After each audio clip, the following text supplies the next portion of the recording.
कहते हो तो विपक्ष के नेता का कहना मान रहा हूँ। धन्यवाद अध्यक्ष महोदय, मुझे स्थगन प्रस्ताव पर बोलने का अवसर देने के लिए आपका आभार। अध्यक्ष महोदय, मैं तो दोबारा बुलवा रहा हूँ। संवत 2079 वर्ष 2022-23 में रबी के फसल के खराबे का बकाया जो आदान अनुदान है, उसके संबंध में मैं कहना चाहता हूँ कि हमारे विधानसभा क्षेत्र में और पूरे प्रदेश में उस समय 2022-23 में शीतलहर और पाले के कारण फसल खराबा हुआ और उस फसल खराबे में विशेष रूप से जयपुर और सीकर में फसल खराबा शामिल था।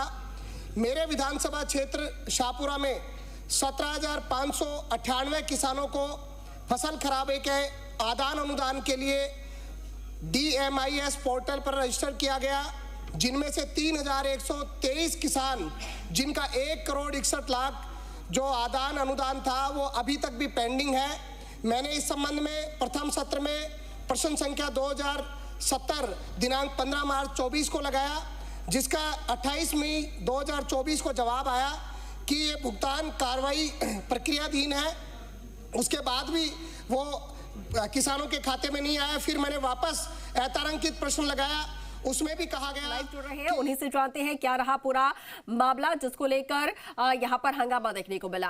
विष्णु, बात की जाए तो कुछ देर पहले हंगामे की तस्वीरें सदन में यहां पर उपजी नजर आई।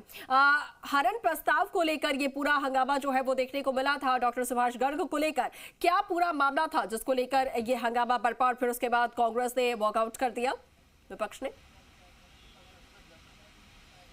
अंकुर, यहाँ जो आरएलडी के विधायक है सुभाष गर्ग, उनके खिलाफ विशेषाधिकार हनन का प्रस्ताव लाया गया। विधानसभा सदन में विशेषाधिकार हनन का जो प्रस्ताव लाया गया वो सचेतक है, यहाँ विधानसभा सचेतक जोगेश्वर गर्ग, उनकी ओर से प्रस्ताव रखा गया और प्रस्ताव में कहा गया कि सुभाष गर्ग ने सदन को गुमराह किया, गलत जानकारी दी और गलत तथ्य पेश किए और उसके पीछे आरोप भी लगाए कि इन तथ्यों के पीछे कहीं कोई डराने धमकाने का मामला तो नहीं है या लोभ लालच का मामला नहीं है, लेन देन का मामला नहीं है। कई तरह के आरोप यहाँ पर लगाए गए। उन्होंने कहा कि 24 फरवरी को सुभाष गर्ग ने स्थगन प्रस्ताव के जरिए लोहागढ़ जो फोर्ट है उसका मामला उठाया था कि उसमें नोटिस दिए गए हैं प्रशासन की ओर से और उसमें कई परिवारों को सड़क बनाने के नाम पर बेदखल करने की तैयारी है। इस बात को लेकर जब मामला उठा तो उसी बात को लेकर आज यहाँ विशेषाधिकार हनन का प्रस्ताव पेश किया और कहा कि इस तरह का कोई नोटिस नगर निगम की ओर से वहाँ नहीं दिया गया है। विधायक ने गलत जानकारी सदन को दी, गुमराह किया सदन को, ये आरोप यहाँ जोगेश्वर गर्ग की ओर से लगाए गए। इसके बाद विधानसभा अध्यक्ष ने दोनों ही पक्षों के लोग, सत्ता पक्ष और विपक्ष के लोगों को इस मामले में 4-4 जो है उनको बोलने की अनुमति दी गई। विपक्ष की ओर से कहा गया कि इस तरह से लोकतंत्र के गला घोटा जा रहा है। कई बार विधायक है जो 200 विधायक है, 200 विधायकों को लेकर कहा कि विधायक के फोन पर जानकारी आती है, उस आधार पर सदन में मामला उठा लेते हैं।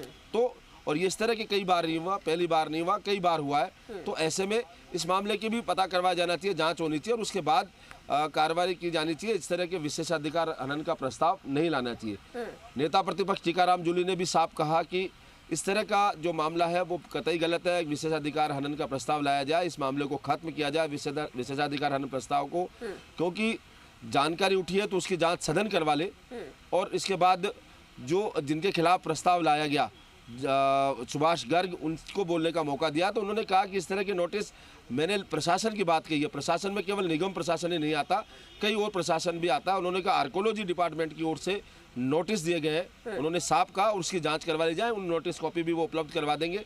साथ ही उस संबंध में जो लोगों का यहाँ डराने धमकाने का मामला था उसको लेकर उन्होंने कहा, उस आरोप को लेकर कि बाकायदा सोशल मीडिया पर इस तरह के वीडियो वायरल हो रहे हैं लोगों को और उनको लेकर ये मामला था, तो उन्होंने उस आधार पर इस मामले को उठाया। वो चाहे तो सदन चाहे तो वीडियो भी वो वहाँ पर प्रस्तुत कर सकते हैं। साथ ही उन्होंने तमाम आरोपों को खारिज करते हुए कहा कि उन्होंने मामला जनहित के लिए उठाया है। दूसरी ओर जब मामला वो दे चुके तो उसके बाद विधानसभा अध्यक्ष वासुदेव देवनानी ने कहा कि जो सरकार की ओर से प्रस्ताव पेश किया गया है उस प्रस्ताव को, उन्होंने कहा मैंने सभी तथ्य पक्ष और विपक्ष को सुना, जिनके खिलाफ आरोप प्रस्ताव लाया गया उनको सुना और उन्होंने इस मामला विशेषाधिकार हनन समिति को भेज दिया है। अब वहां अगली जांच होगी। इसको लेकर नेता प्रतिपक्ष ने कहा कि सरासर गला घोटने का प्रयास है, विपक्ष की आवाज दबाने का प्रयास है, और उन्होंने इस बात को लेकर जोर जोर से जो कांग्रेस के सदस्य हैं बोलने लगे। और उसके बाद जब सुनवाई नहीं हुई, आगे से नाम पुकार लिया दूसरे वक्ता का, तो उसके बाद विपक्ष जो कांग्रेस के सदस्य हैं वो सदन से वॉकआउट कर गए। कुल मिला के इस मामले पर लगातार बहस हुई और इस सत्र में, बजट सत्र में, ये पहला मामला है जो इस तरह से विशेषाधिकार हनन का प्रस्ताव सरकार की ओर से लाया गया है। विपक्ष इस मामले को लेकर वॉकआउट किया है और अब देखना यह है कि आगे इसमें और कुछ गतिविधि हो पाती है या हंगामा होता है, क्योंकि पहले भी 7 दिन गतिरोध रह चुका है सदन में। तो ऐसे में अब इस पर रहेगी लगातार नजर रहेगी कि इसमें लेकर विपक्ष कोई और आंदोलन खड़ा करता है या इस मामले को लेकर केवल यही वॉकआउट तक ही सीमित रहेगा, ये देखने वाली बात होगी। और साथ ही सुभाष गर्ग ने भी कहा कि वो तमाम जो है तैयार है कार्रवाई के लिए, कोई उससे नहीं है, उन्होंने जो मामला उठाया वो सही उठाया। तो अब विशेषाधिकार हनन जो कमेटी है वो फैसला करेगी कि इस मामले को लेकर आगे क्या एक्शन किया जाता है विधायक के खिलाफ, या उन्हें साफ क्लीन चिट दे जाती है। ये विशेषाधिकार हनन जो कमेटी है उसका अधिकार रहेगा। फिलहाल वो जांच करेगी, लेकिन तब तक मामला यहाँ जो सदन की स्थिति है वो हंगामेदार की बनी हुई है। जी बिल्कुल। और जब कांग्रेस ने वॉकआउट कर दिया है तो अब देखना ये होगा कि फिर से सुचारू रूप से सदन जो है वो कब से यहाँ पे शुरू हो पाती है। हालांकि फिलहाल सवाल जवाब वहां पर चल रहा है। ठीक है विष्णु, आप नजर बनाए रखिएगा, अपडेट्स हम आपसे लेते रहेंगे। फिलहाल के लिए